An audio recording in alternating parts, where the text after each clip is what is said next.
Job select.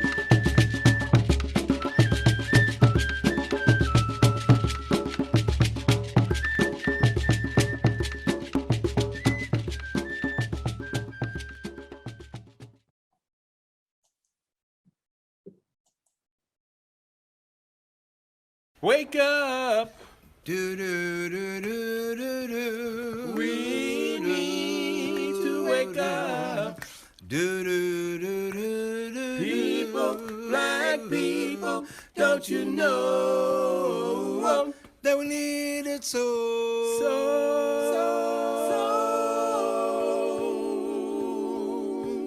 History. Do do do do do do. We need our history. Do do do do do. People, black people, don't you know that we need it so?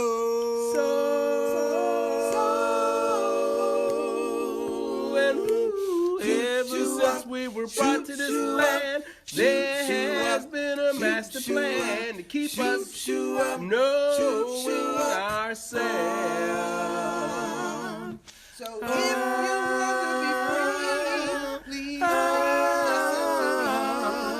And read a relevant book about our history. Do do do do do do. Unity. Do do do do do do. We need unity. Do do do do do. People, black people, don't you know that we need it so?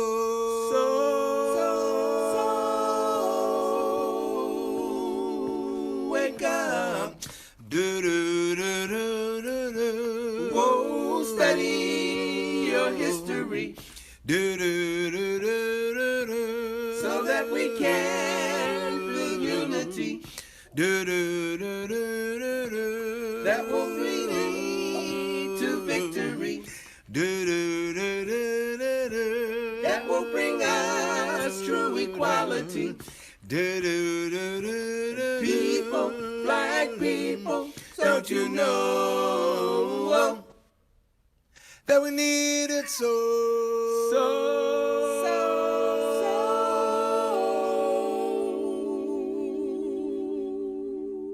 Wake up! Wake up! Wake up!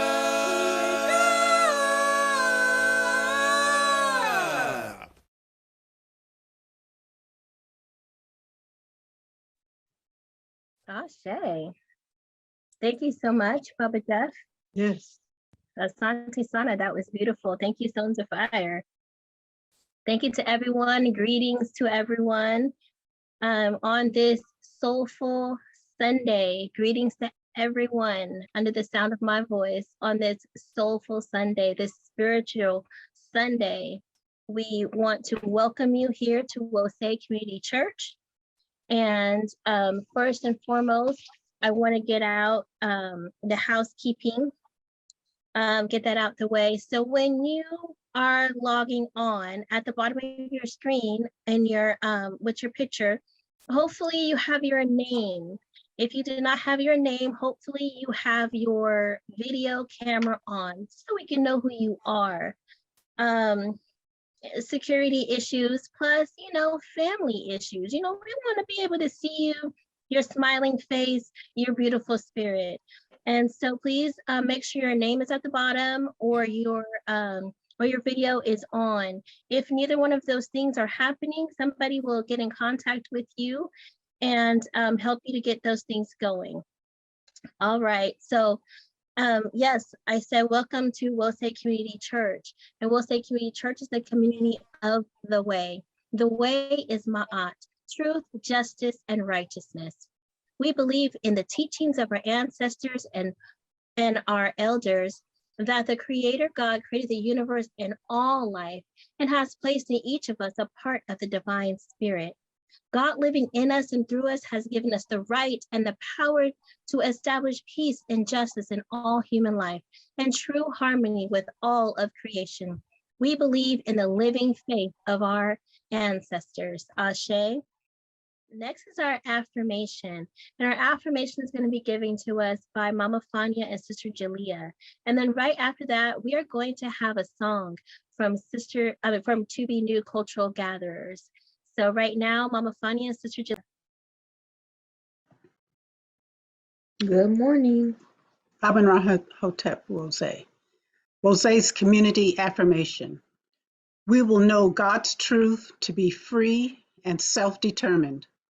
Creator, help us to remember the humanity, glory, and suffering of our ancestors, and to honor the struggles of our elders. Let us strive to bring new vision and life to our people. Let there be peace and harmony among us. Let us be loving, sharing, and creative. Let us work, study, and listen so we may learn, teach, and cultivate self-reliance. Grant us power, O Holy One, as we struggle to resurrect our hearts and our homeland.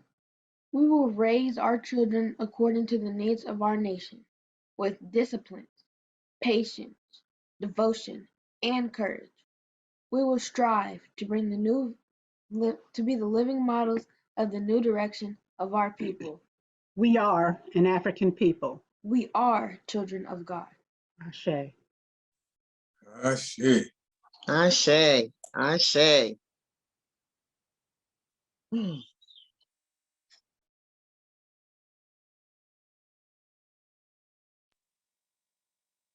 To Be New Cultural Gatherers for a song.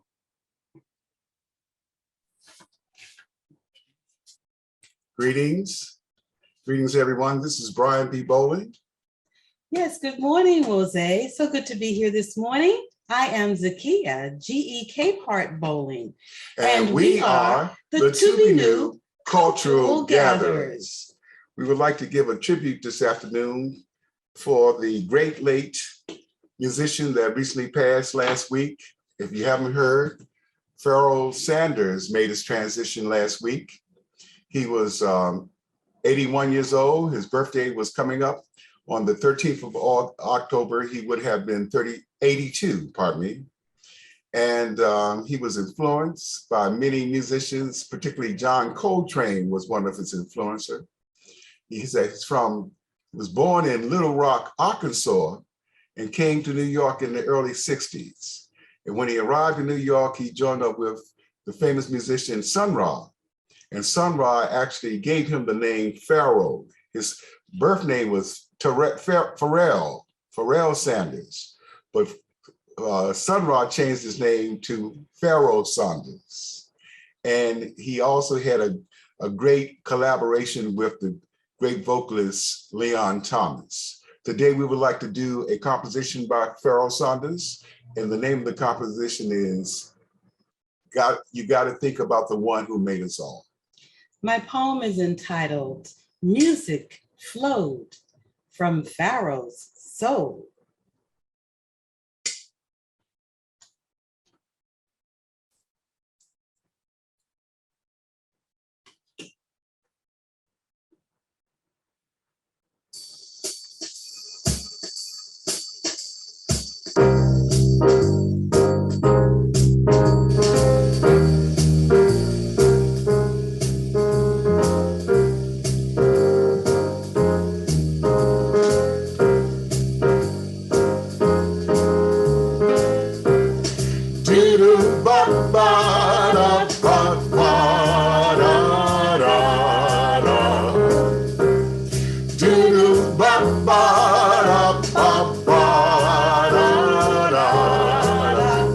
Strength, give me faith.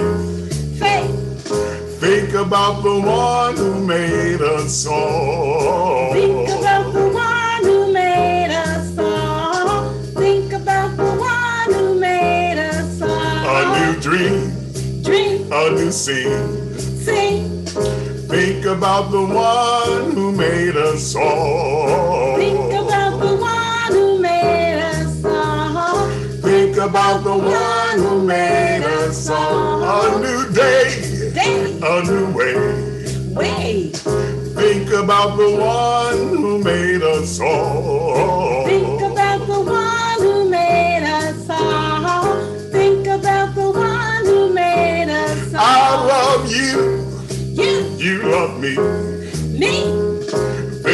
about the one who made us all. Think about the one who made us all.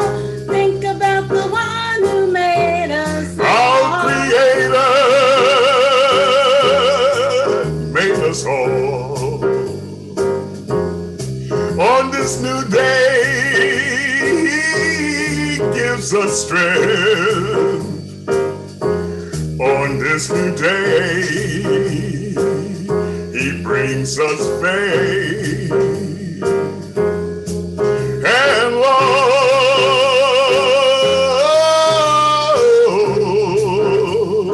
Think about the one. And love. Think about the one. Thank you, Lord. Think about the one. Thank you, Lord. Think about the one. Thank you, Lord. Think about the one. Thank you, Lord. Think about the one. From Pharaoh's saxophone, music is divine. That flowed from the windows of his mind. The musical essence lights the way, encouraging love and harmony.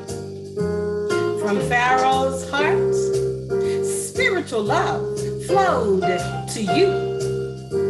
From Pharaoh's soul, universal love flowed for humankind. From Pharaoh's heart, spiritual love flowed to you.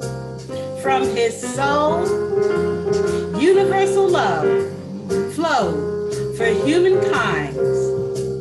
He brought many spiritual compositions into fruition with lyrics rich and profound. Listen and hear how they unfold. Pharaoh's musical creations spoke to the people from his heart to the core of his being. His music freed people's imagination to elevate. Now, Pharaoh's ascended spirit freely consoles. From Pharaoh's heart, spiritual love flowed to you. From his soul, universal love flowed for humankind. From Pharaoh's heart, spiritual love flowed to you. From his soul, universal love flowed for humankind.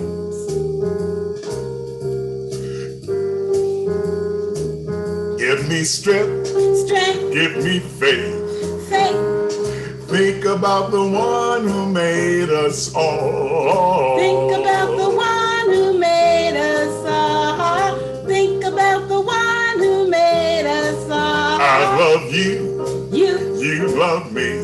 me, Think about the one who made us all. think about the one who made us all. Think about the one who made us all. A new dream, Dream, a new scene. sing, Think about the one who made us all. think about the one who made us all. Think about the one who made us A new day, a new way.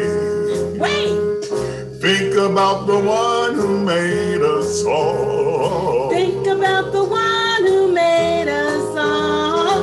Think about the one who made us. Our Creator made us all.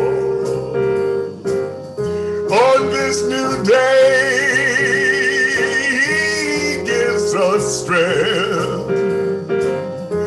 On this new day, He brings us peace and love. Think about the one, Brings us love. think about the one, Thank you, Lord. Think about the one. For your love. Think about the one. Thank you, Lord. Think about the one. For your love. Think about the one. I won't forget you, Lord. Think about the one. Won't forget you, Lord. Think about the one. No, no, won't forget you, Lord. Think about the one. Do do ba ba da ba ba da da da. Do do ba ba da ba ba da da da. Do do ba ba da ba ba da da. Do do ba ba da ba ba da da.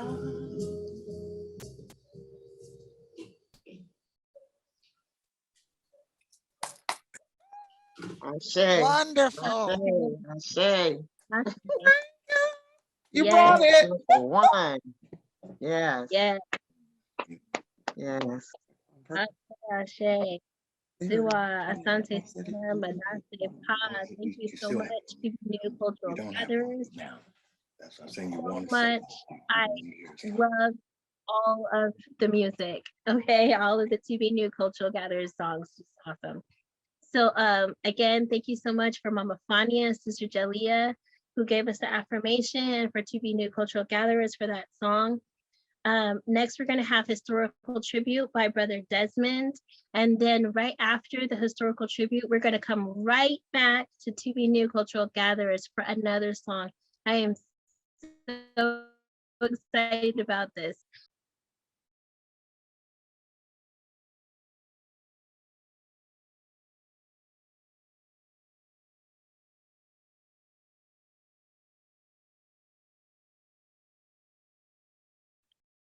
Brother Desmond, please unmute yourself.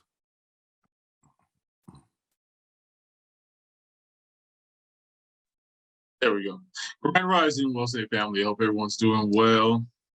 Great song. I'm going to go ahead and introduce my historical tribute. Will be on the inventor, Garrett Morgan.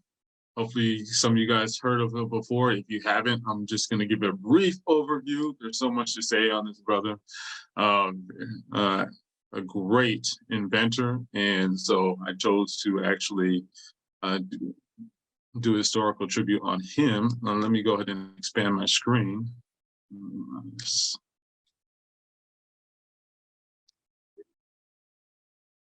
Okay, Garrett Morgan. He was born in Paris, Kentucky on March 4th, 1877, in Claysville, Kentucky, in a small town just north of Lexington in the state capital. His mother, her name was Elizabeth Reed Morgan. She was born enslaved and was of Indian and African descent, and a daughter of a Baptist minister.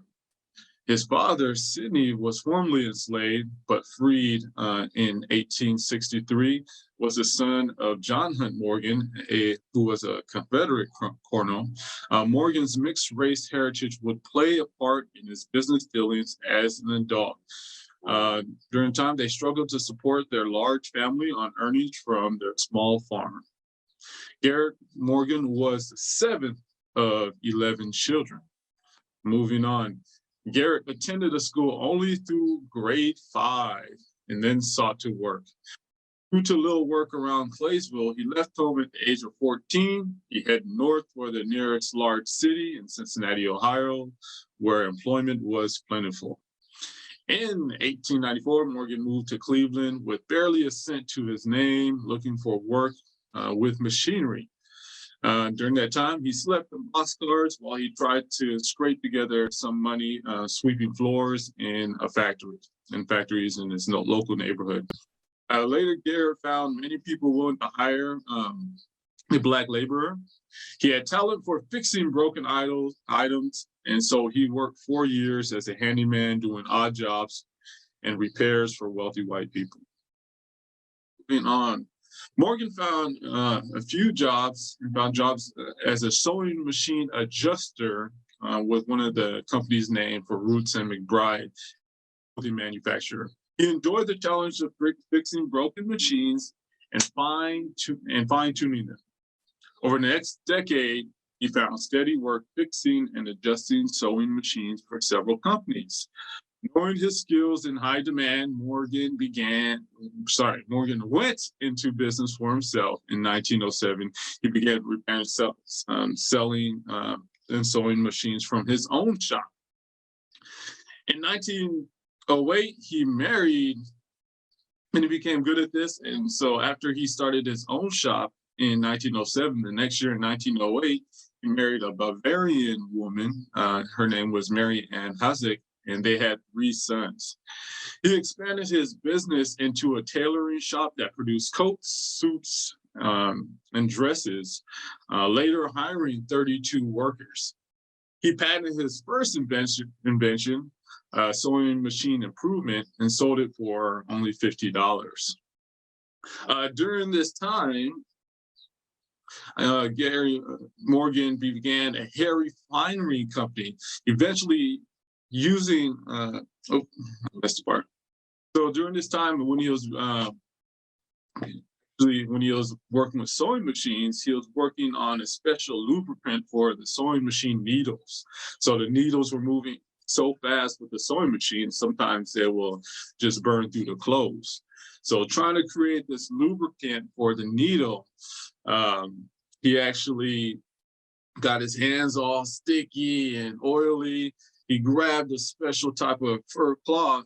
Later on, to wipe his hands, later on, he saw that cloth, the cloth actually straightened.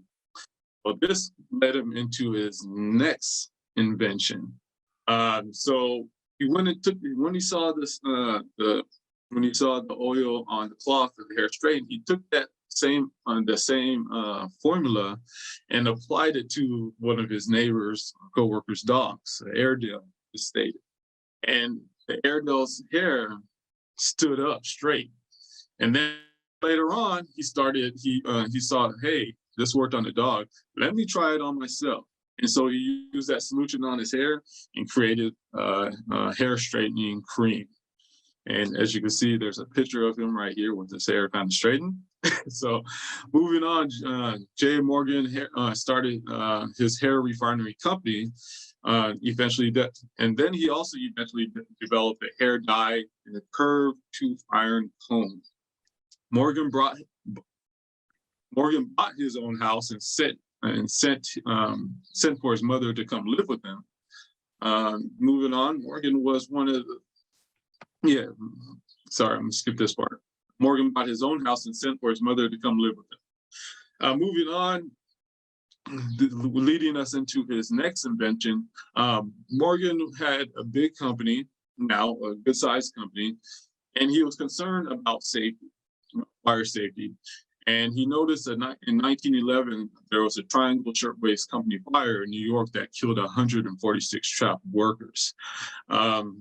This led and motivated Morgan to design a helmet to help firefighters survive smoke and deadly fumes. His gas inhalator consisted of a durable hood that fit over the head with 2 long tubes that ran from the head to the floor. One tube took in air at the floor below the smoke with an absorbent material. One moistened, cooled in incoming air and prevented smoke and dust particles from being pulled in there and up the tube. Second tube was for exhaling. You can see the picture of the diagram to the right on your screen. Morgan later improved the helmet so it used a bag of compressed air, which prevented possible air supply contamination to last about 20 minutes. He designed the helmet to be put on quickly within 7 seconds and pulled off in 3 seconds for firefighters in cases of emergency. He called this the breathing device. He set up another company to brand it and called it the Morgan helmet. It passed every test that the firefighters created for it, and eventually he won the first grand prize at the International Sanitation Exposition in New York. On October 14th, he obtained his patent for this helmet. Morgan hired, and during this time, He would go through several tests, compete with different companies that had created a gas mask. And one company, gas mask, I believe they lasted. They went into a building with smoke, and other companies' gas masks allowed them only like 11 to 17 minutes, where Morgan's gas mask allowed people to breathe longer than 20 minutes to 25 minutes. Moving on, he became very popular. He started trying to begin to sell his gas mask, but unfortunately, later on, that wasn't successful because they found out the inventor of this gas mask was Black. So Morgan hired a white frontman while he posed as a Canadian Indian assistant. Moving on, during World War I, the gas mask also helped American soldiers and used an improved version of the Morgan mask to fight deadly clouds of chlorine gas dislodged to them in entrenchments by the enemy.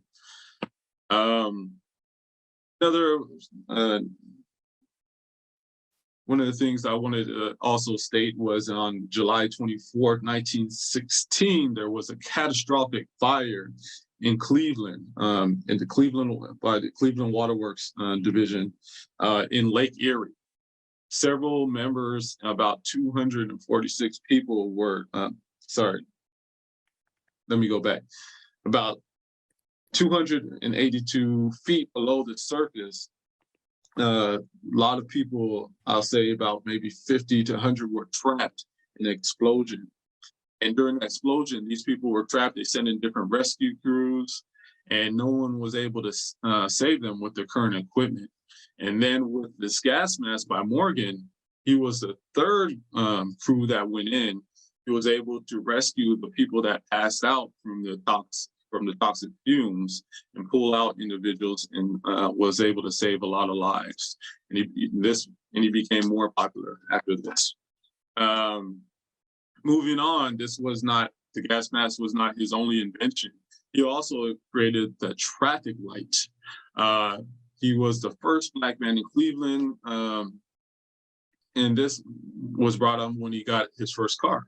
He was the first Black man in Cleveland to own a car. And he also worked on mechanical skills and developed a friction clutch, a drive clutch on the car. During the 1920s with his car, he witnessed a lot of accidents driving his vehicle in Cleveland at intersections. Only way to direct traffic then was to station officers, police officers, or traffic control officers at each intersection. And this was not practical. Morgan developed a signpost with a rotating traffic signal. The word stop was printed in large letters on two opposite sides of a rectangle. And the word go was printed on the end of the rectangle, which faced the traffic to proceed. Morgan proposed having the signs electrically lit so they would be visible at night as well as during the day. In 1923, he created a new kind of traffic signal, one with a warning light to alert drivers that they would need to stop after witnessing a carriage at a particular problematic intersection. Morgan quickly acquired patents for this signal. Moving on, he later sold his invention to General Electric for $40,000. And there's a picture of the traffic light right there on your screen that he designed. There's another picture of the traffic light he designed. As you can see, had the word stop on it. I believe on the side it had the word go. And not sure how this rotated, but it worked. Moving on. Outside, Morgan was an activist in the community. Outside of his inventing career, Morgan diligently supported the African-American community through his lifetime. He was a member of the newly formed National Association for the Advancement of Colored People. He was active in the Cleveland Association of Colored Men and donated to Negro colleges and opened an all-Black country club. Additionally, in the 1920s, he launched the African-American newspaper, the Cleveland Call, later named the Call-In. Outside of his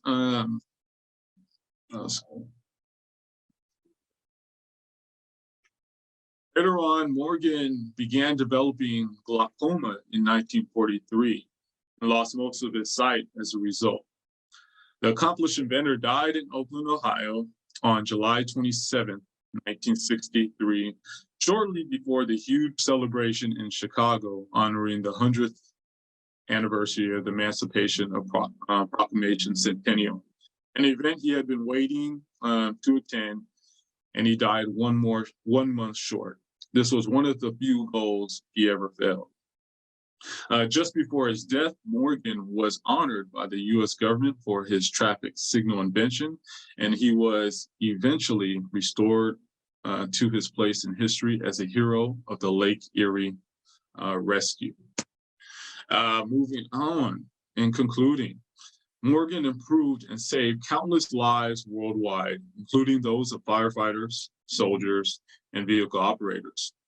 With his profound inventions, his work provided the blueprint for many important advances that came later on and continues to inspire and serve as the basis for research conducted by modern day inventors and engineers.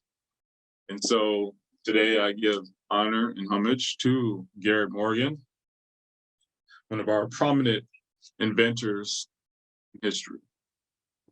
Amen and Ashe. Shit. To be new, excuse me, to be new cultural gatherers. Yes, well, greetings, Jose. It's a pleasure to be back. Our second selection for this service will be a composition written by Duke Ellington, Edward Kennedy Ellington. And Duke Ellington wrote this composition back in 1943, and he debuted it with his orchestra at Carnegie Hall in New York City. And the extended work he did was called Black, Beige, and Brown. Today, we will do a segment of that extended work, which is entitled Come Sunday. My poem is entitled Our Creator, Our Lord.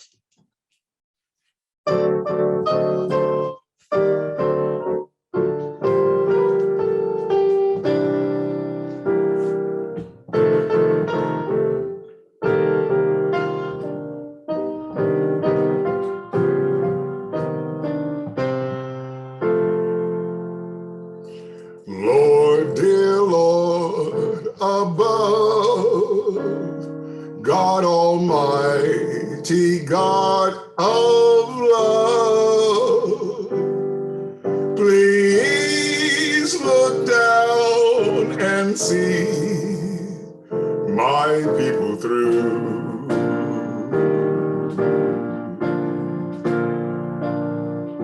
Lord, dear Lord of love, God Almighty, God of love, please look down and see my people through.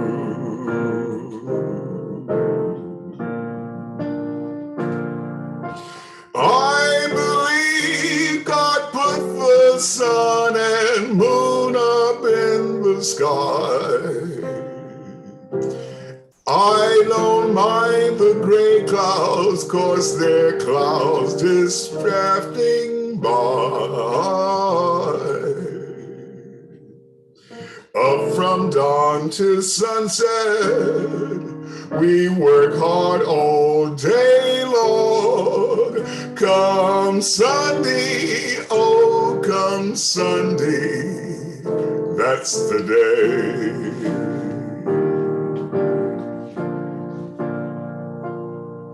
Our Creator, our Lord Spirit resonates in us all. For we have been touched by love that magnifies, connecting our hands, connecting our hearts through our hands, watching over the flock, making sure our wandering brings us together. Oneness of spirit is here, there, everywhere, always at the perfect moment. Silence echoes the loudest, like a quiet storm, towering mighty. Our ancestors are here in spirit. How perfect is this moment? Yes, we have been touched by love that magnifies, connecting our hearts through our hands, connecting our hearts through our hands, connecting our hearts through our hands.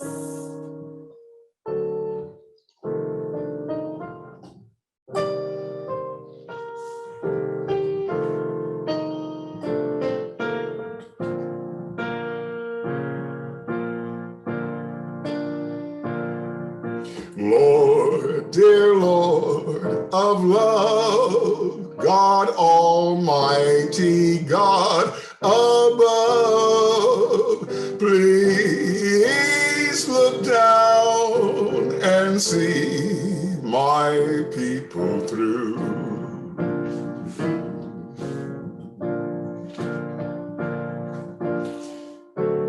Often we get weary, but he knows our every care. Go to him in secret and he'll hear your every prayer. He will heal the weary and those with troubled mind. Come Sunday, oh, come Sunday, that's the time.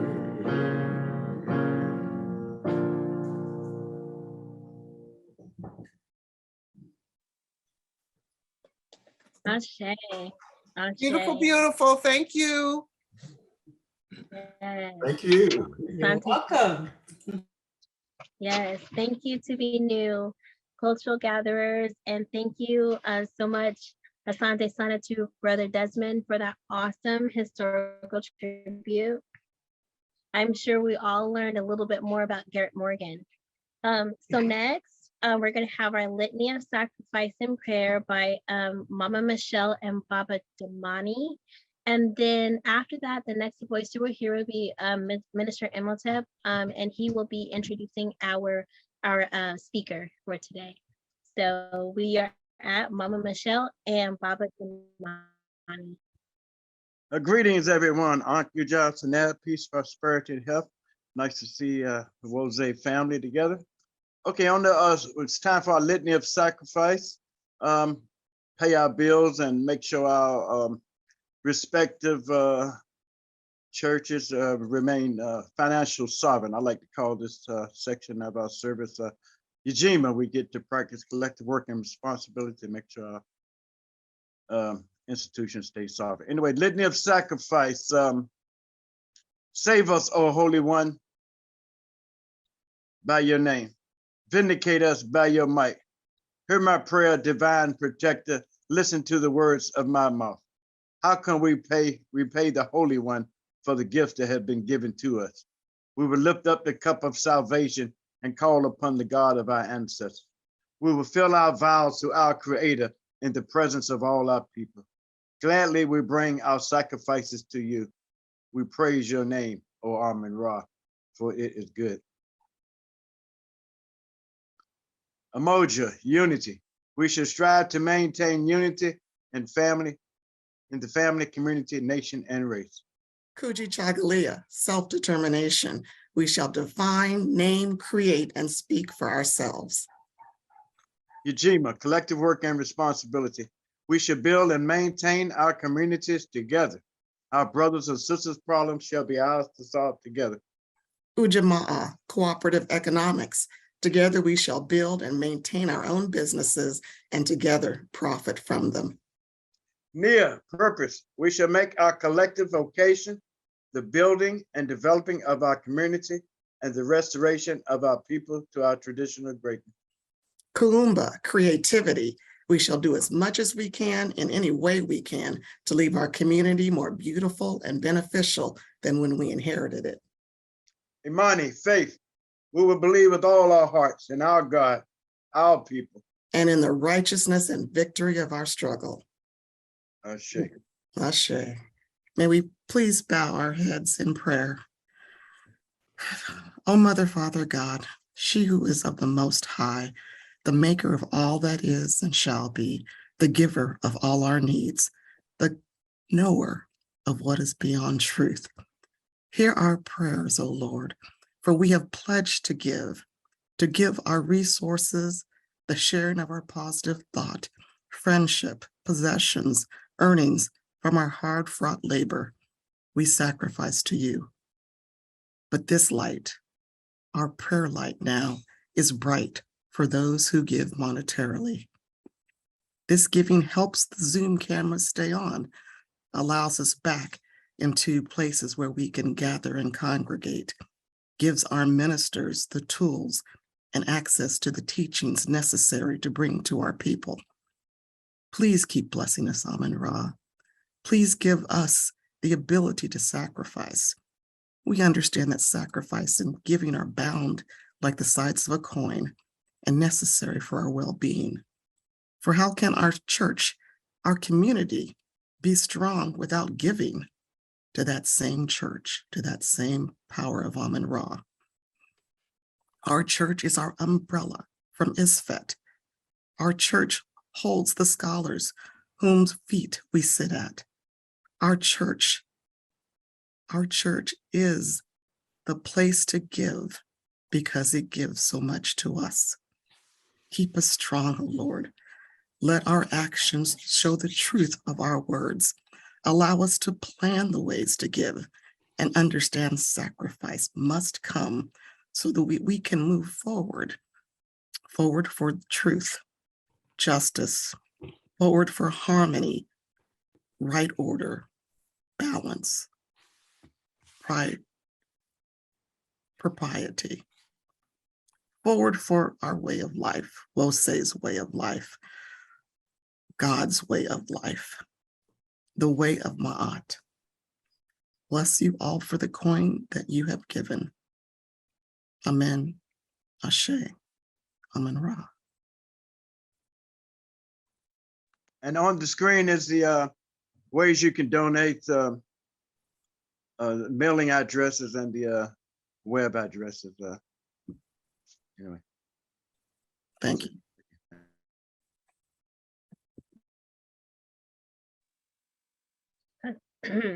Ashe, thank you, Mama Michelle and Baba Damani.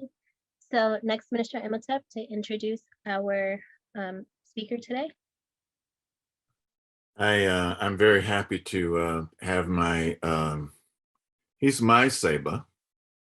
And Dr. Asa Hilliard told us a long time ago that a Saba is a star, and a Saba is a doorway, and a Saba is a teacher, and a teacher is a doorway. He has provided a doorway for so many of us in the African community. He is a warrior scholar. He's a renowned public speaker. He's a professor, workshop leader, author, leader, organizer, visionary of exceptional influence who addresses audiences in the United States, Britain, France, Rotterdam, and Africa. For 38 years, Dr. Obata Shaka was a professor at San Francisco State University, where he is now Professor Emeritus. He has published newspapers. He has led organizations He's been an activist, a courageous activist. He's an organic scholar. He's done so many things. And as I'm reading his bio, my notes are stuck.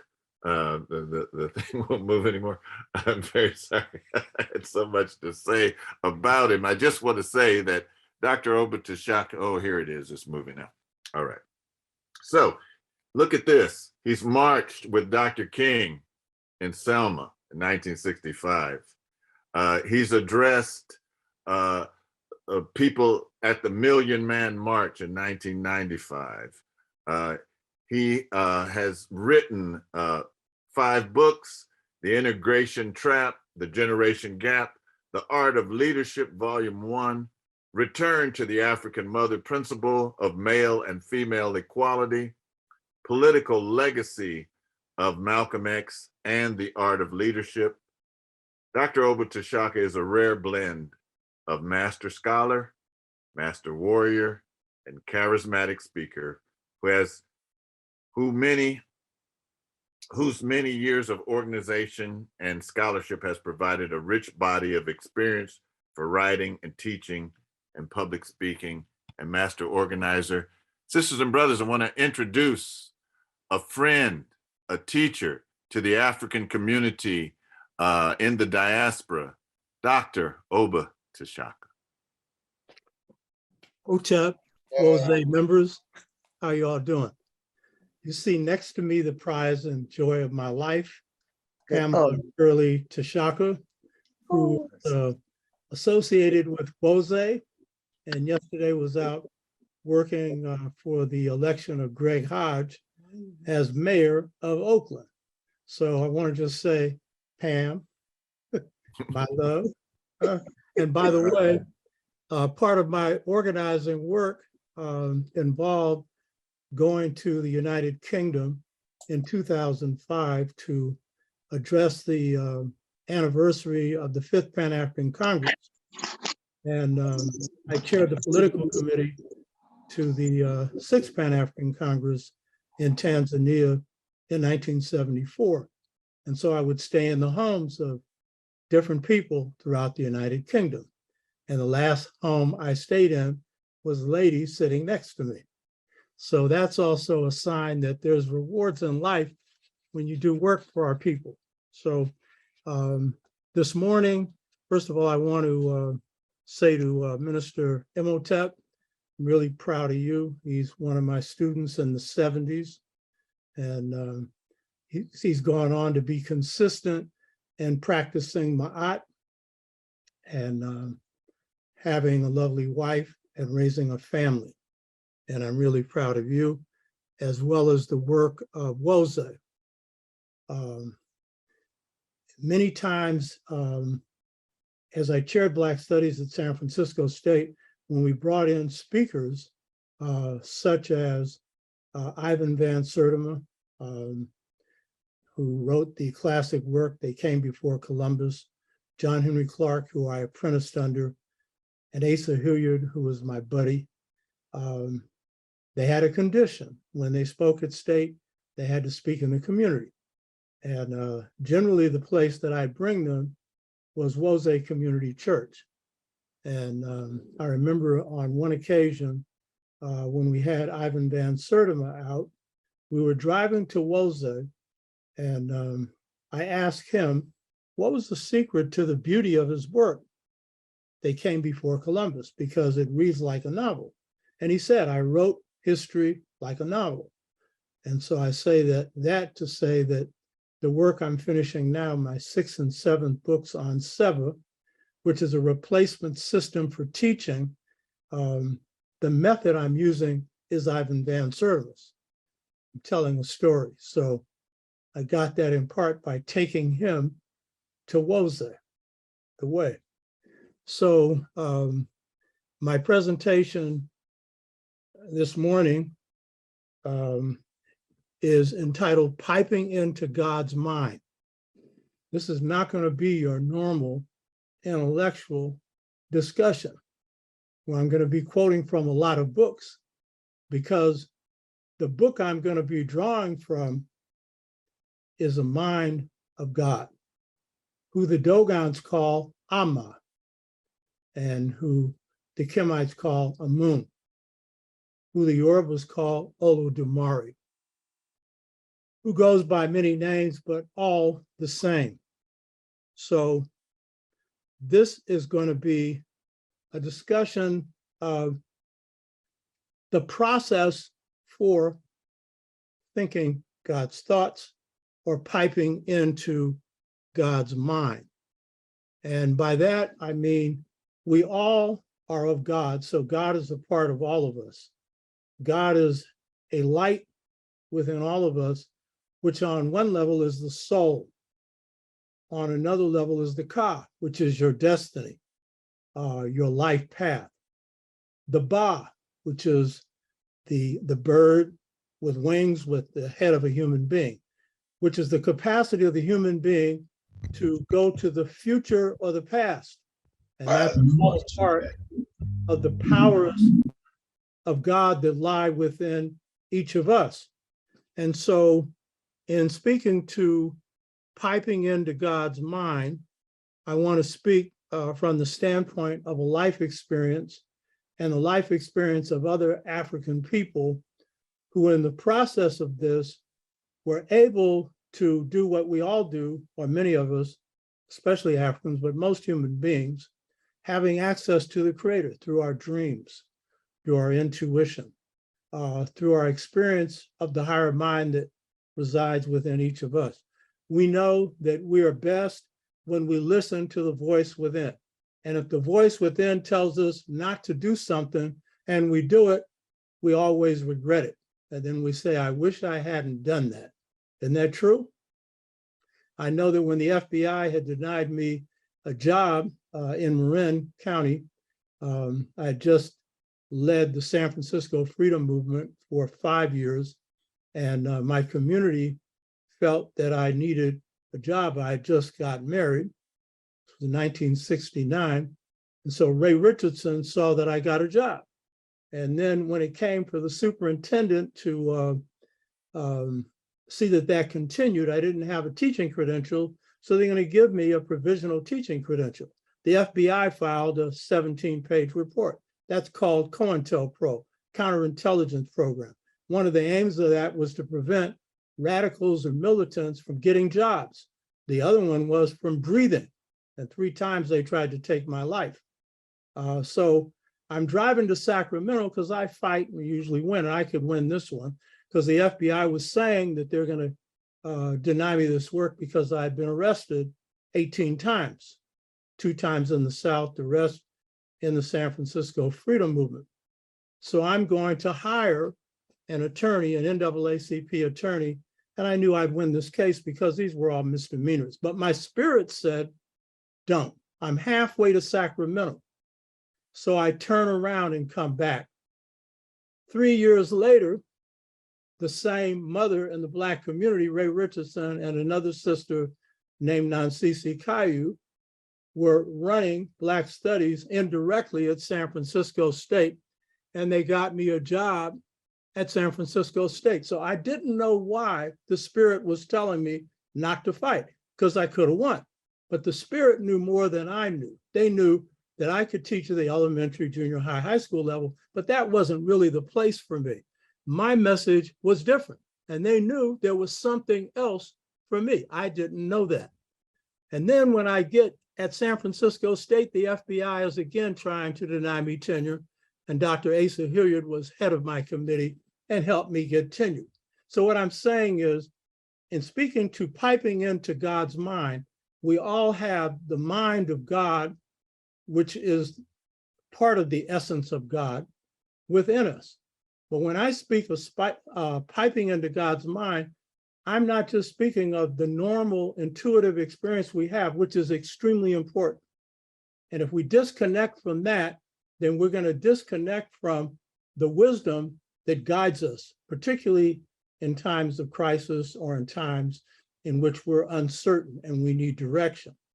But I'm talking about in piping into God's mind, I'm particularly going to speak about piping into the higher mind, In Kemetic knowledge, they have three concepts: Sia, exceptional intellectual clarity; Hu, authoritative utterance; and Heka, which is the power of action, which literally means magic. But most of our scholars who don't want to deal with the spirit will usually leave that part out, but that's generally what it means. Exceptional intellectual clarity, many have interpreted to mean clear thinking. No, exceptional intellectual clarity is when you pipe into God's mind, because what you're able to see and think then is free of error. And generally, that's a level that it takes years to reach. So when I speak about piping into God's mind, I'm speaking about communing with God's mind, and particularly on higher levels, which is in the realm of what the Dogon calls Sodaya, clear word, or what in our culture we call innovation, which is that realm in which when we pipe into God's mind, we are able to discover new truths.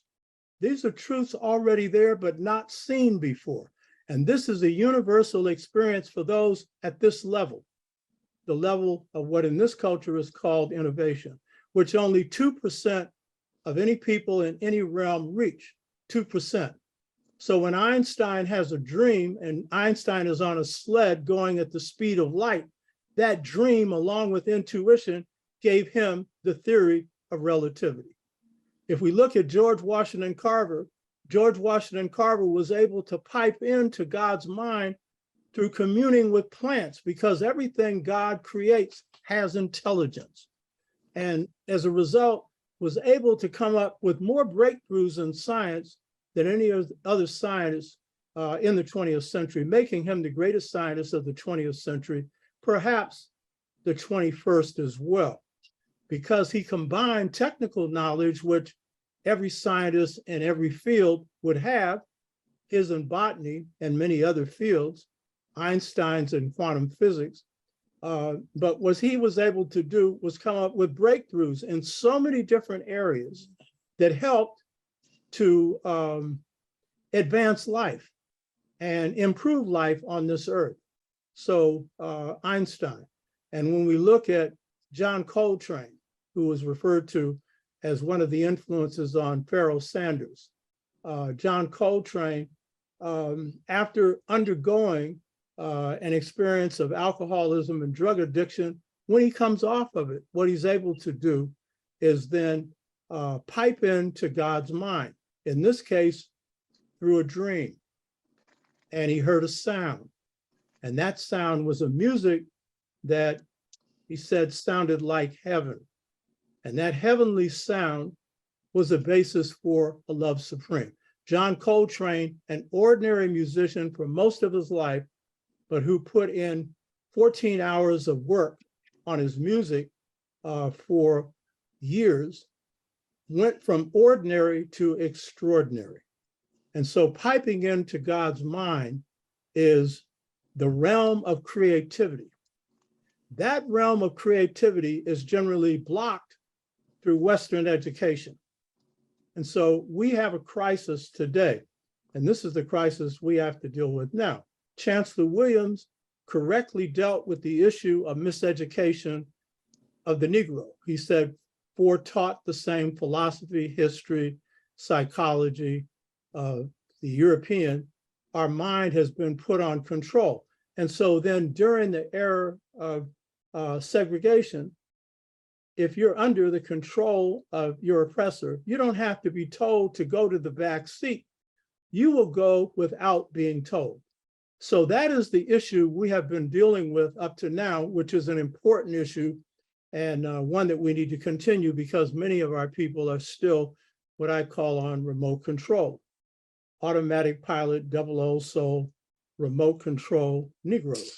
Too many of us are still thinking someone else's thoughts and are being programmed to operate without being told to do so. The extreme examples are clear, Clarence Thomas. but there are others in which we do it unconsciously. But many of us have also freed our minds. And so we have undergone a transformation of consciousness, but we are still caught in the trap of their method. Dr. Theophilo Benga makes this observation. He and I talk quite regularly. In fact, if you check out my show, the Dr. Obed Shaka show, last year we had a conversation that was an extensive conversation and very beautiful on African philosophy, history, and culture. And Dr. Obenga makes this observation. We have a contradiction. We have African-centered thought and a European method for teaching. And we're in trouble because if you're using their method, and even though you think you have the correct information, if you use their method, you end up in the same place.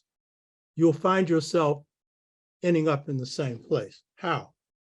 If you look at how this project began, it began with Plato and what he had, which he called the form. And the form was taught to him by his teacher, Socrates. Socrates learned this from the Chemites, but Plato distorted it. Socrates said, in the pre-existing state, the soul was able to see the forms, and these were the forms of truth, of justice, of whatever. And these forms were the absolute truths. Now, this was coming from African thought. When Plato got it, he Aryanized it. Aryan is the correct term for the European, meaning Lord and Master. And in this particular case, he despiritualized it. And this is the problem with Aryan or Western education. It is separated spirit from reason. And so how did he do it? He said that the highest level of knowledge comes through the form. And that is what he got from Socrates. And then he does his trick. He separates the forms, each from the other. So truth or justice or male or female. And he leaves out spirit. And he places the form above God. So this is taking God out of the picture, okay? It's a clever despiritualization. And then he said, the form can only be known through reason. And this is what you get in Western education. You get reason minus intuition, reason minus spirit, and reason minus being. Get this one.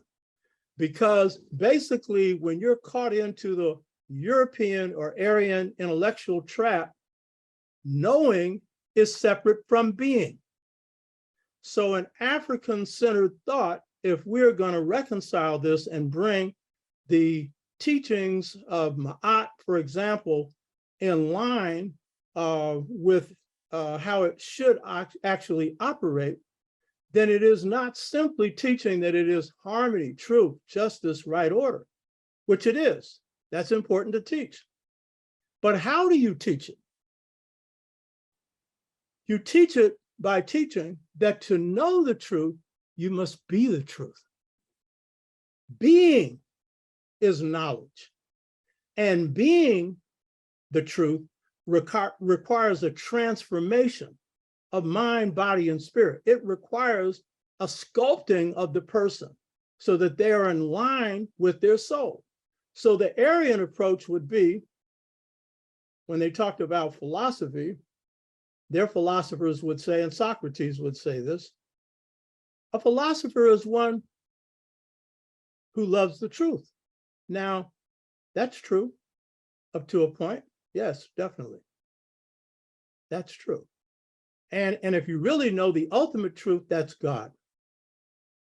But the African would say, the Akan would say in particular, the philosopher is one who is wise. Huh? See, it's one thing to know a truth. It's another thing to be a truth And it's another thing to be wise. That's a process. And that comes through you drawing from the light that is within you and trying your best to align yourself with your inner truths, the outer truths of harmony, truth, justice, right order, but your inner truths, what are those? Your gifts, your desires, what you want to do in life. That's your ka, that's your destiny.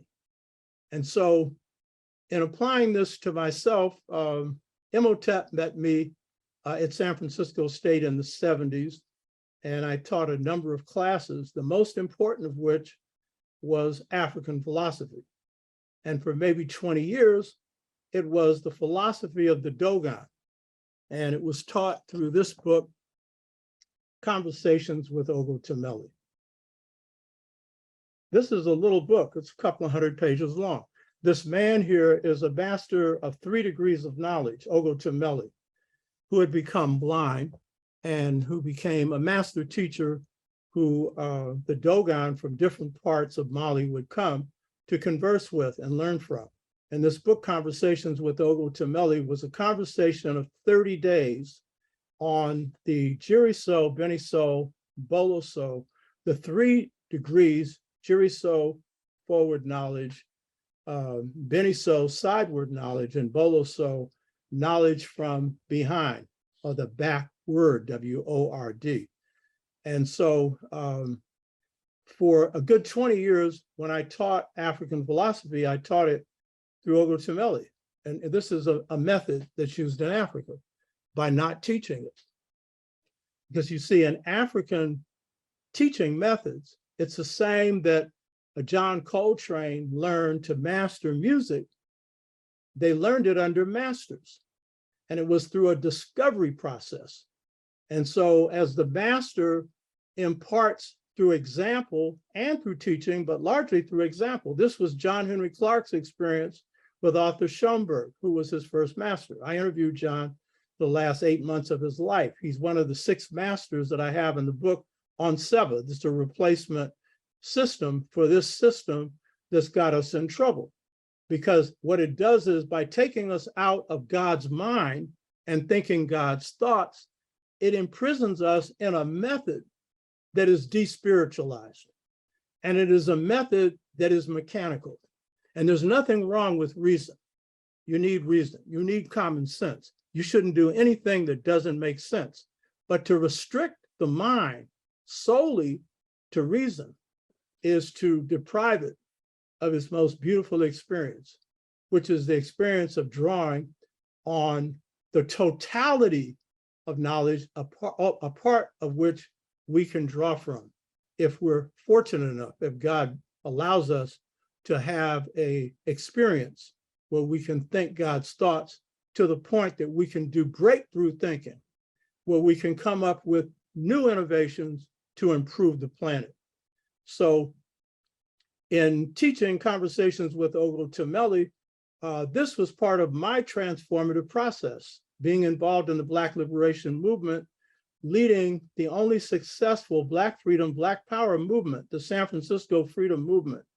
In 1960 through 1965, I underwent an awakening. And I realized in the course of that awakening, I didn't know myself and I didn't know my people. I didn't know my enemy. And so it required me to undergo a transformation of identity. And that's led me, along with Buleleng Wabogo, to the discovery of the path of transformation or awakening called the 6-fold stages to mental freedom, which on my show, the Dr. Oba Tshaka Show, we will be having a webinar for a year, twice a month, a couple hours each time. Sister Fanya, who was a member of WOZE, will be one of those taking people through this, because she went through this and has gone through it over a period of 40 years and said it was one of the most rewarding experiences that she got out of being a part of the Pan-African People's Organization. So the transformation of consciousness led me to realize that this Western system of education wasn't just a miseducation system because it was misinformation. it was a methodology that imprisoned you. And so over a course of time of apprenticing under masters, but particularly drawing from the thought of Ogle Chameli, which is the thought of the Dogon. And I started my excursion into African thought through the Dogon deliberately because it was one of the few African systems, ancient African systems still alive at that time, and then later Yoruba, Kemetic, and others. And so in the course of this, the Dogon teaching come through a system called Adunoso, A-D-U-N-O-S-O, A-D-U-N-O-S-O. Aduno means universe. So means word or knowledge. Together, knowledge of the universe.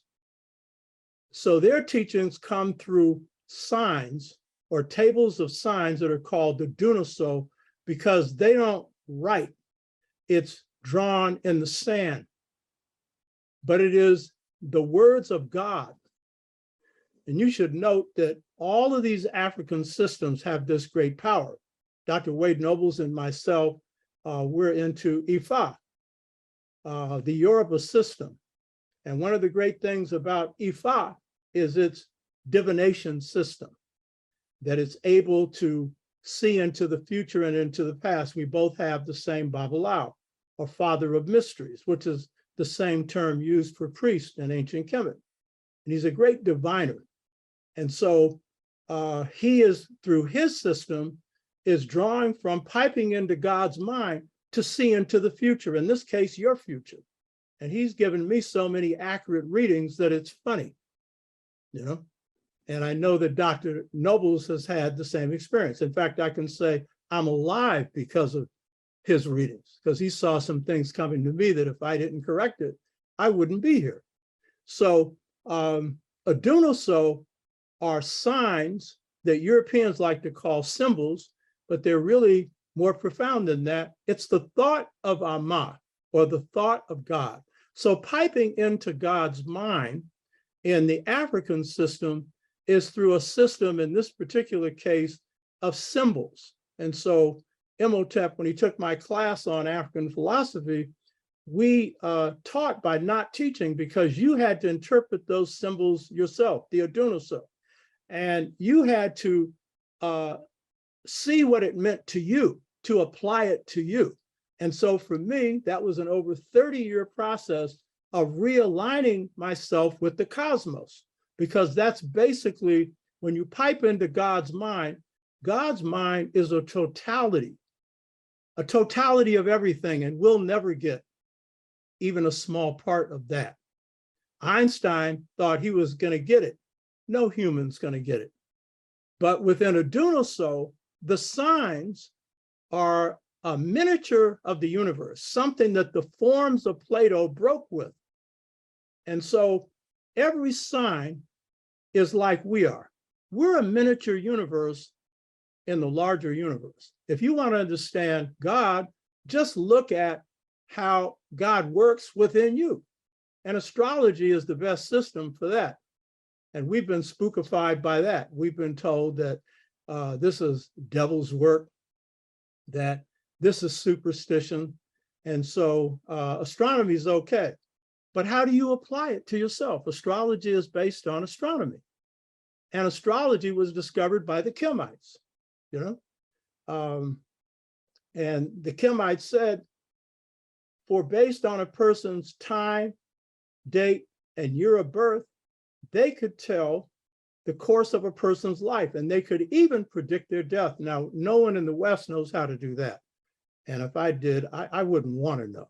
You know, I don't want to know how that's going to happen. But the Kemites were the authority for that. And where does that come from? Herodotus. We quote Herodotus on the Kemites being Black, but we leave that part out. Why do we do that? Again, despiritualization. What good is astronomy if you don't have an application to the human being? You need both. And they've done that in every area. Physics, you need metaphysics, you know, so that you understand how the forces that are in nature are in you. and how it works. And when you understand that, you understand there's no separation between you and nature, you and the cosmos. We are one. But in the form, what Plato does is separate man from woman and puts man over woman, and then separates man and woman from nature and puts man over nature. And the Bible does the same thing. It says man was given lordship over woman. God didn't say that. Man is given lordship over the planet. God didn't say that. The planet, nature, is an extension of God. And if you try and exercise lordship over nature, it's like trying to exercise lordship over your mother, except it's Big Mama. You hear me? And so you're seeing the storms, the hurricanes, the earthquakes. All this is happening now.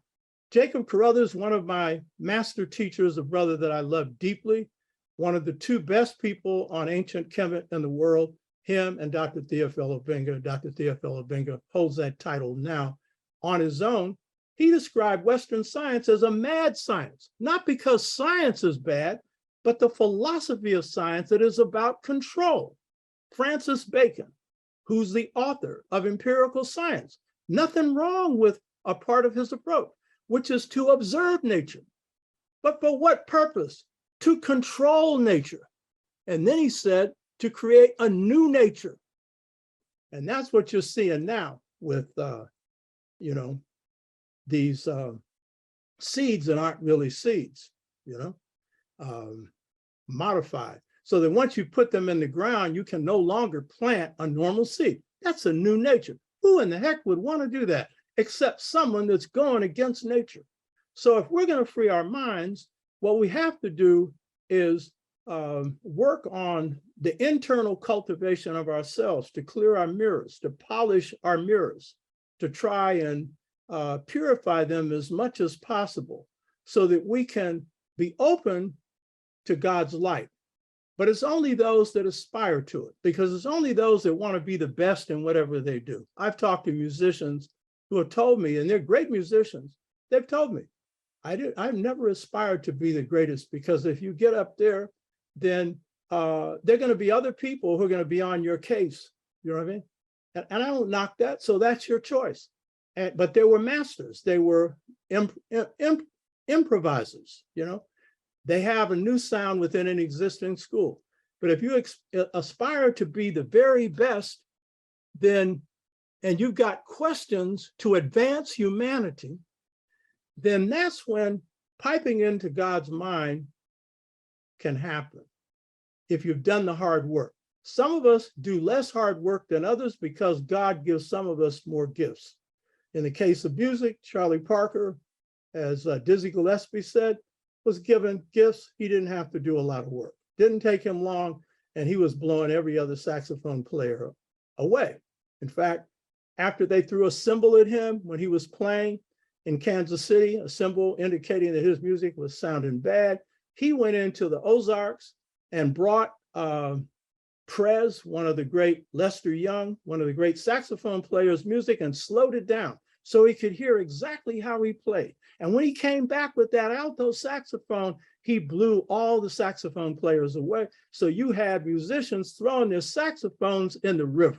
You hear me? So he had a gift and didn't have to work hard.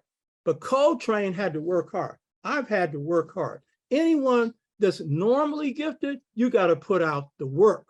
So I want to speak in conclusion on this and piping into God's mind, the greatest experience of my life that came through the trials of weaknesses, because I think part of, in the case of Coltrane, he was able to get to the point of innovation in music because he was able to overcome the weakness of self-doubt and the weaknesses that then led him to alcoholism and drug addiction. And after 2 weeks of cold turkeying, he sits up in his bed one morning, and his first wife, Naima, she said, "John, what's happened?" He said, "I've heard a music from heaven." And that was a result of him overcoming some weaknesses of self-confidence and overcoming depending on external sources, because a lot of our people have had that. And in my case, mine came from realizing at a certain point that I was strong on the masculine and weak on the feminine. I could see in a battle how to take an opponent out. I've never lost a battle.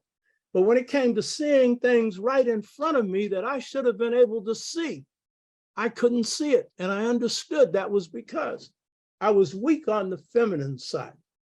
And being an astrologer, I understood that in advance. So I went on retreats for 5 years, 3 months a year for 5 years, 15 months of looking at myself, camped out in nature and looked at myself, internal self-cultivation, purifying my mirror. And then after 15 months of work, I started working on something I had never planned to write before, which is return to the African mother principle of male and female equality. I had never planned to write this before, but it was kind of like a completion of my quest, but it was also bigger because I was raising the question of how to build just societies. And so after going through 15 months of work, I started writing on this book. And in the course of that, I was able to pipe into God's mind. And of all the experiences in my life, I had the most beautiful experience of my life, which was when I asked God, because when I was writing this book, I was heavily drawing on the Dogon system for just societies. So I asked God, what did Africa mean when it had created societies of justice? What was it based on? And I saw this beautiful light. God is a white light. When you say the light within you, that is a small speck that's the soul that's within you. And, you know, when we sing the song, "This little light of mine, I'm going to let it shine," that's the light within you. And if we're going to understand our ancestors that withstood enslavement, part of the reason is they lived outside of time because they had this sense of the light that was within them. And their greatest wish was that they be able to be free of the manacles of slavery so that they could express their gifts and make a contribution to humanity, which they were making under enslavement because they created a new African culture and an art form, both of which are the popular cultures and art forms of the world. What people do that in enslavement are people who are not spiritually enslaved because they had God within them and knew it. And so when I saw this beautiful light, and I've had this experience 2 times, this light communicated without speaking, telepathically.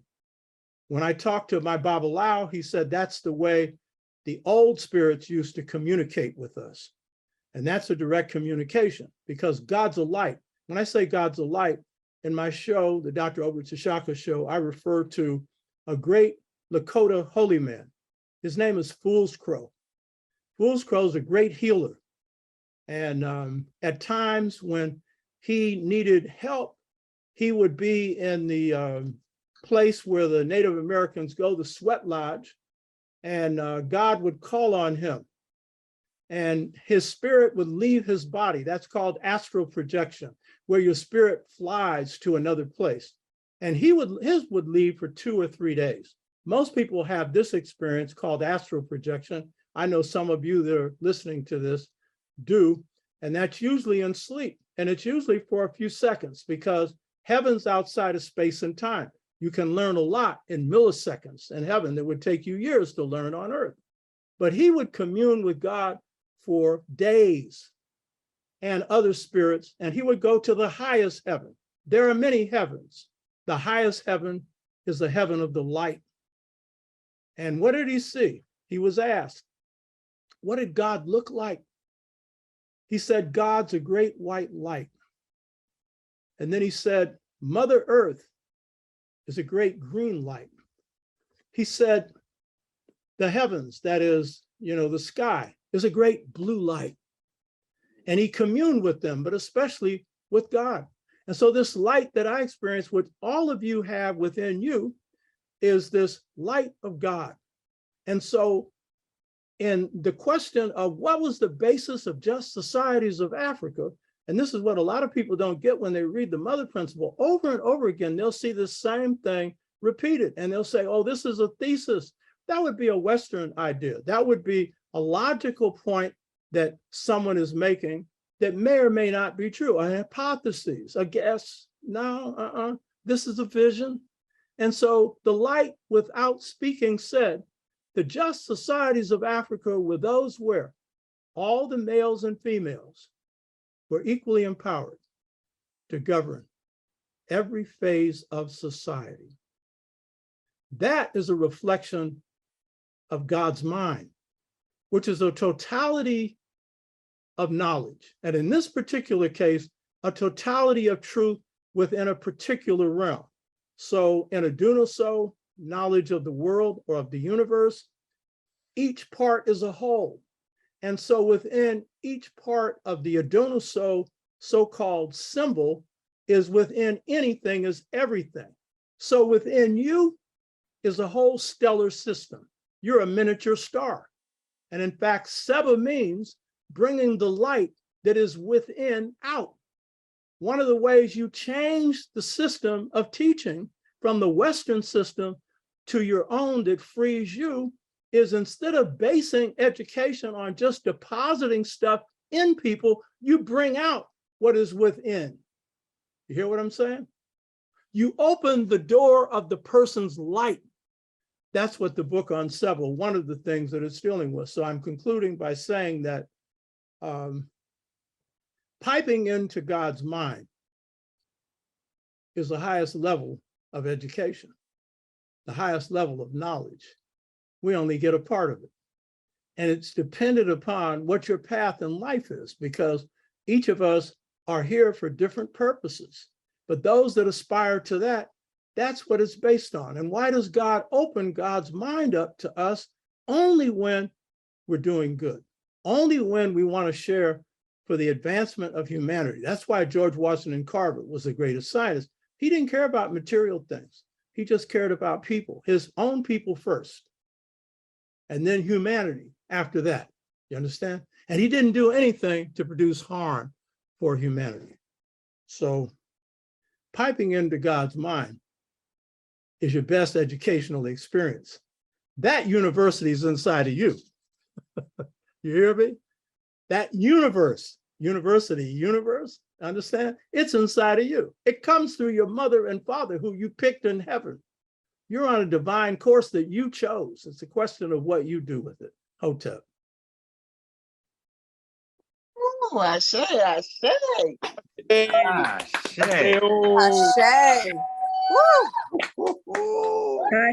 All right. I want to thank Dr. Tashaka. I mean, what can we say? That was I'm taking down 1,000 notes and trying to listen and write at the same time, but the Adula soul, the jury soul, the Benny soul, the Bella soul, I'm trying to understand, I'm trying to get all of it because he's able to articulate the things that we're thinking about, the things that we're studying. And if you are like myself, this is a master teacher. And this is what you can find at Wose. Yes. And so I don't want to spend a whole lot of time talking about this, but right now it's time to open up the doors, open up the minds, open up the hearts. And if you find if anyone out there is not a member of Wose, if you want to join, I open you up to join right now. I'm still just processing this information. I just want to thank you, Dr. Tashaka. The doors of the church are open. Ashe. Ashe.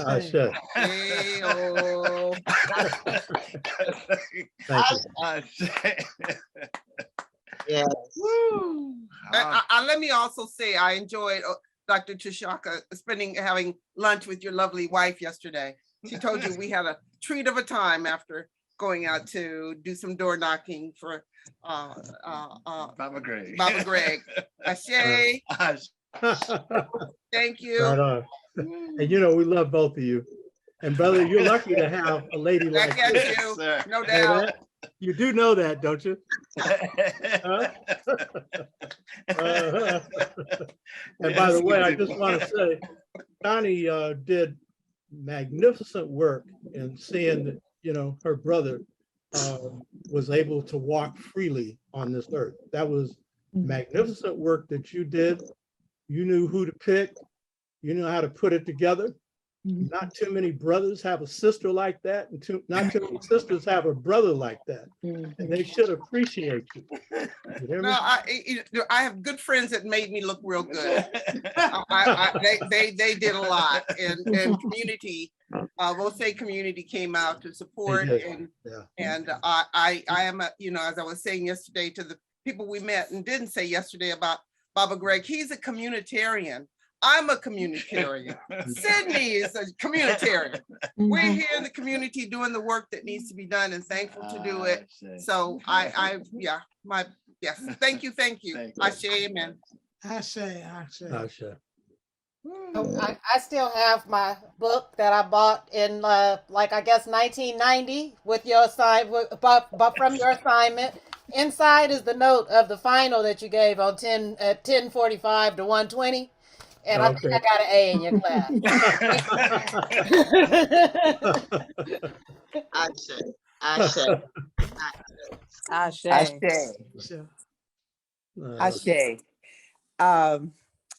Yes, I'm gonna follow that. I got an A in your class too, Baba Tashaka. Over Tashaka, my mentor, my teacher. This brother helped get me into medical school.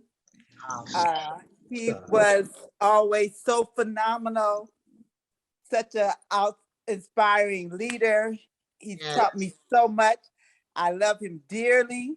I was getting A's in your class as a student in Black Studies at San Francisco State and worked with Pan-African People's Organization.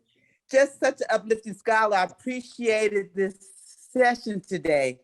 It was so powerful and so spiritual. And I just feel blessed to know that I'm one of your students and one of your sisters and one of your comrades. And I give thanks. Baba started sending me the information. I didn't know that you was going to be speaking today. I listened to your show yesterday. But I would, you know, I'm just saying I've gone to Wose before. This is Sister Haiba. I've gone to Wose before. And I'm just feeling so uplifted and spiritual that I want to join. Again, I'm in Atlanta. Is it okay if I'm in Atlanta and I join? You can join.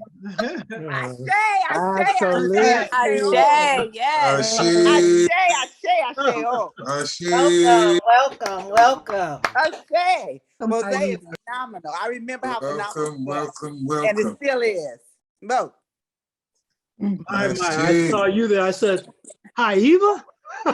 What? Listen, people. Haiba Sonika right here. This is one bad sister, you know. Once she moved from the Bay Area and she moved to Atlanta, and, you know, became a doctor. She's a OB/GYN. She gave birth to a son who's a surgeon, who was wild as I don't know what when he was a child. But that was one of those brains going all over the place. You know what I mean? And she brought me down to speak in February the 22nd, 2003 at your Malcolm X Grassroots Center. And I had the honor to stay in your place. But it was an honor this to is have a lady you. that I'm really proud of. You know, you have this opportunity because in teaching, it's a two-way process. And I learned from my students. And to see lights like this brighten makes you proud. This is a sister that set up her own practice. She's been active in Malcolm X Grassroots organization. She's seen that her children were all active in the Black Freedom Movement. She is one solid, Black-minded, African-minded sister. And brilliant. I'm proud of you, my teacher. Give you so much love and praise. Ashe. I'd like to ask Sister. You taught us so much. I'd like to ask Sister, do you know the Holmes family, Sister Halima who's a doctor. I think she's an OBGYN physician also. Is she in She Atlanta? lives in the Atlanta area. I'm not sure exactly where, but somewhere in the Atlanta area. I'm not sure what hospital she's associated with, but and what her married name is. But she was Halima Holmes before she married, and she's in the Atlanta area, and she's a physician, and I'm understanding OBGYN. Oh, well, we Yeah, have to they're look in up. Decatur, Baba. They live in Decatur. Decatur. They're in Decatur. Oh, Yeah. and American says she's at Kaiser, but they live in Decatur. Oh, Yeah, I have called brother Mahid down there, and they just never did. All right. Sister Habiba, I would like for you to get in touch with Baba Tai to get your information. Yeah, can I jump in, Brother Minister? Sister Habiba, this is Baba Tai. I just sent you a private chat and asking for your email address. Just send me your email address and I'll add you to the WOSE mailing list and we'll continue the process. Asante, Asante Sana. You're welcome. Shay. Hi, Eva. Tell Akinyele Moja to give me a call. I will. He Yeah. just reveres you, Baba. He reveres you. Yeah, tell him to give me a call. I would tell him to call you, yes. And we telling them people about your fabulous show. I got to tune in yesterday for the first time. It's just phenomenal. I'm going to join that too. Thank you. Well, I'm enjoying you. You keep up the good work, lady. You know. I say, well, you are my teacher. What else can I do? I mean, Well, you my mentor, my teacher. I learned from you. I learned from you, lady. You hear me? Yes, indeed. Wow. Wow. So nice. Wow. I just would like to add that I'm another one of Dr. Owatashaka's students. 2000, the early 2000s, I got a bachelor's in Africana Studies. And I saw you every day, all day, doctor. And I'm telling you, you brought a transformative spirit out of me that I would have never known had I not experienced your instruction and your mastery, because it was phenomenal. And every chance I get, I know Brother Imhotep. I am acquainted with Baba Makalisi, and I just want to say that I would like to speak to someone about joining either the Oakland Sister Darnisha, cool. I'm TCXPI, the Chinwe X Project. So I'm trying to do things here in Oakland now. And Doctor, you are a big part of my inspiration. So I give thanks. Let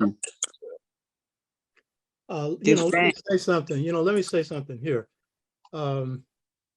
Every teacher is a student. Every student is a teacher. And one of the books that Brother Imhotep referred to, Integration Trap, Generation Gap Caused by a Choice Between Two Cultures. This book also involves piping into God's mind. By the way, you can get this through Gumroad. Go to Dr. Owatashaka's show, buy it through Gumroad. But that ain't why I'm saying this.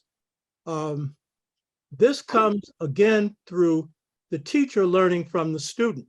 And this is this is one of the two writings that I've done that have piped into God's mind. Brother Ustadi will tell you that the major conclusion of the integration trap generation gap caused by a choice between two cultures is that what's hit Black communities since 1968, various forces that have disorganized Black communities, weakened Black families, created the prison industrial complex, killed off a whole lot of Black leadership, a whole bunch of stuff.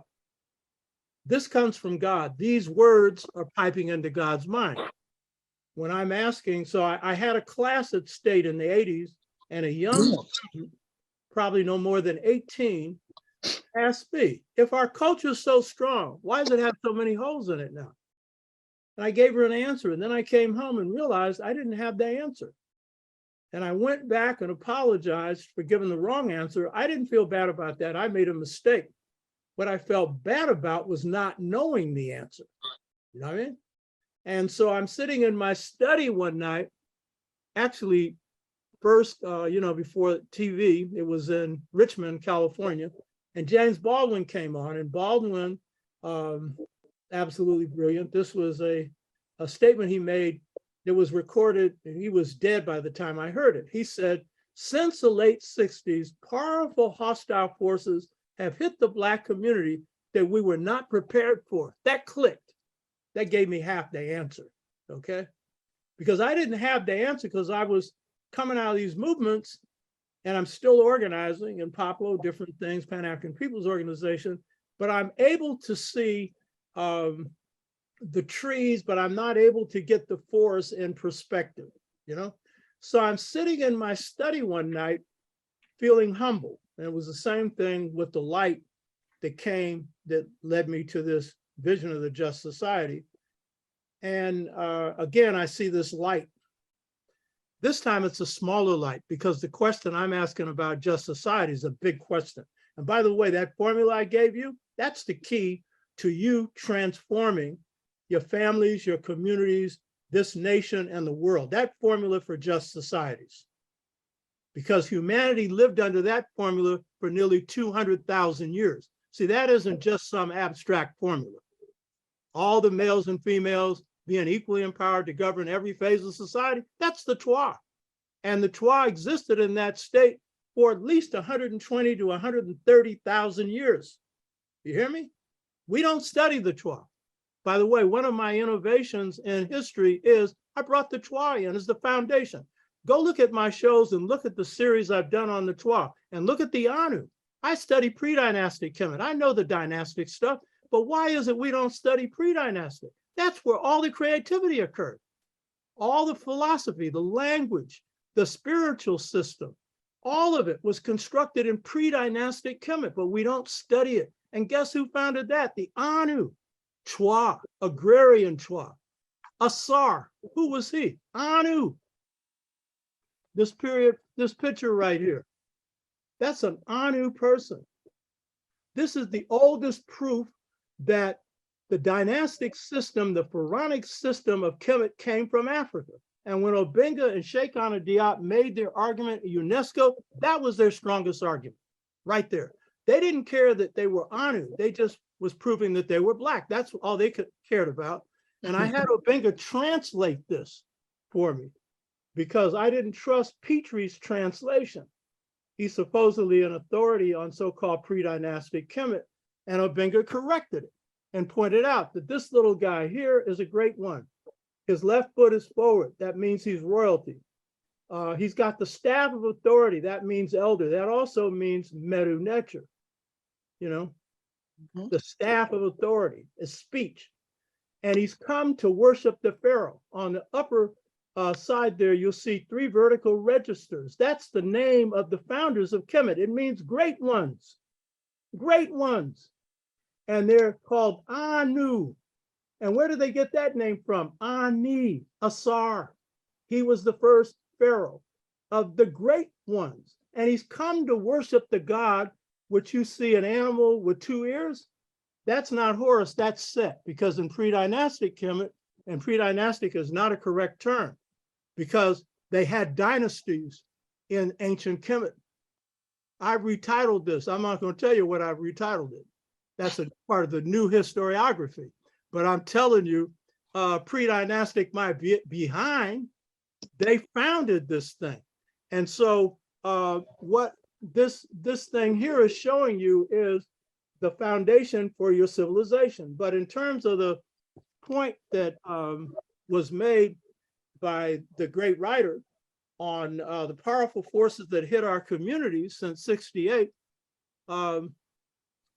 I'm sitting in my study, so I'm asking, so what happened? And I see this light, and what does the light say? A choice between 2 cultures. That's the subtitle of this book.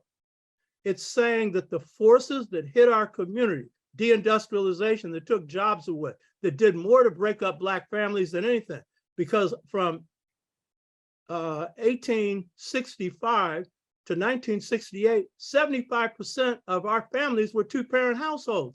Now only 29% are.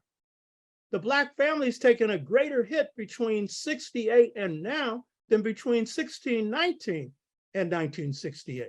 You hear what I'm saying? Huh? And so there's some new forces that have hit us. And so what has this done? It's caused a choice between two cultures. For the first time in our people's history, some of our youth are being put in a position of choosing between our culture and theirs and not even knowing it because we haven't spent enough time studying our own culture. We study African culture, we should, but we should spend as much time studying African-American culture. So some of our youth think we don't have a culture. You understand? And when they're slipping off into white culture, they don't even know what they're slipping off into. And the two biggest slippages is in the area of individualism and materialism. You hear me?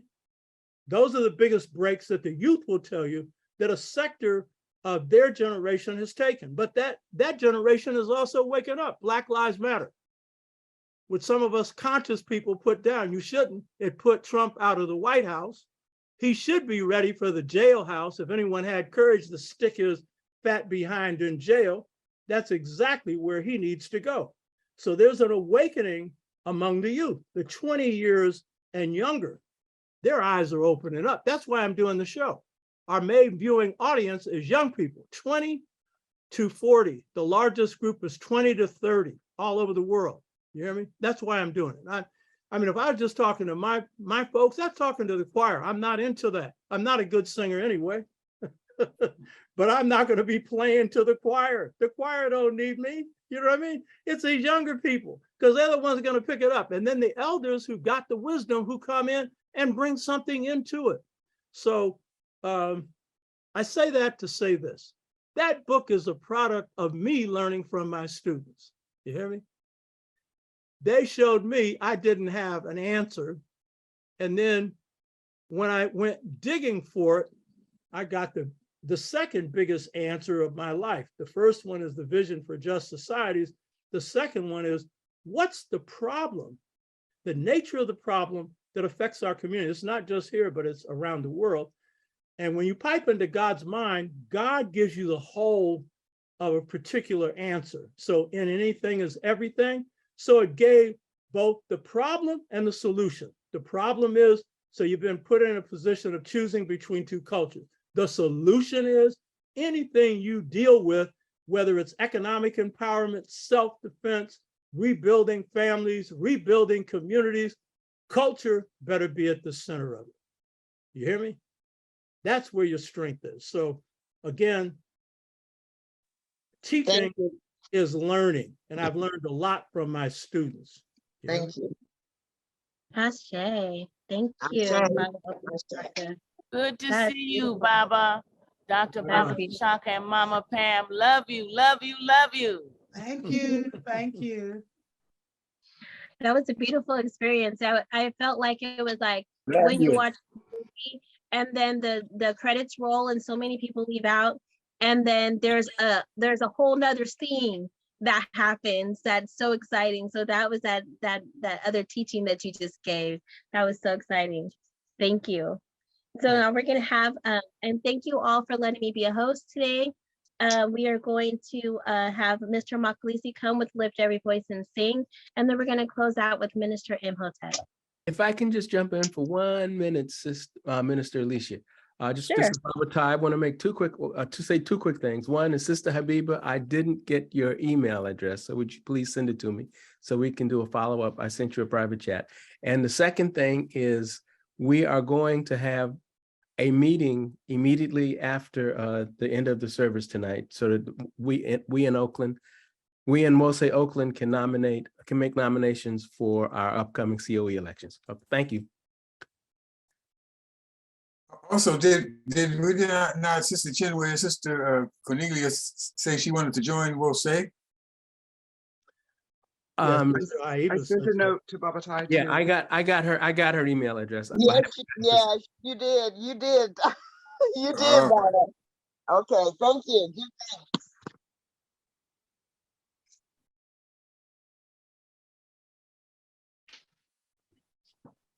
All right, are we ready for the song here? Yes, we are. Yes. Ashe. Ashe. Lift every voice and sing till earth and heaven ring, ring with the harmony of liberty. Let our rejoicing rise high as the glistening skies. Let it resound loud as the roaring sea. Sing a song full of the faith that the dark past has taught us. Sing a song full of the hope that the present has brought us. Facing the rising sun, let us march on till victory. I don't know where I got lost in either. Facing the rising sun for a new day begun. Let us march on till victory is won. March on with Amin Ra, march on in the spirit of Mat, march on with septuple power every day, every hour. Then let's do all we can for truth and justice throughout this land. The sacred African way, Uncle Johnson never shake. March on with Amin Ra.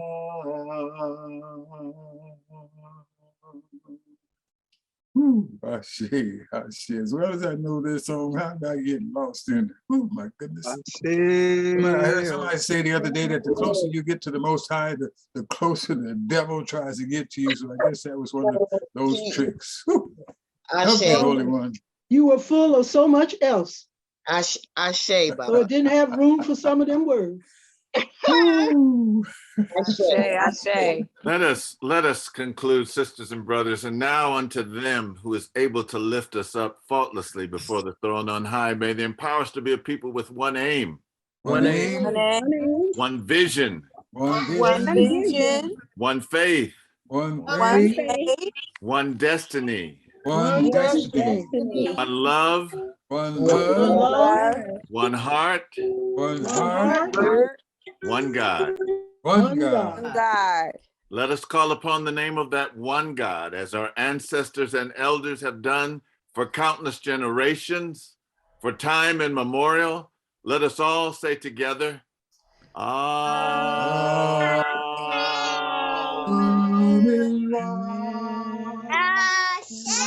Ashe. You are the most beautiful people on the face of this earth.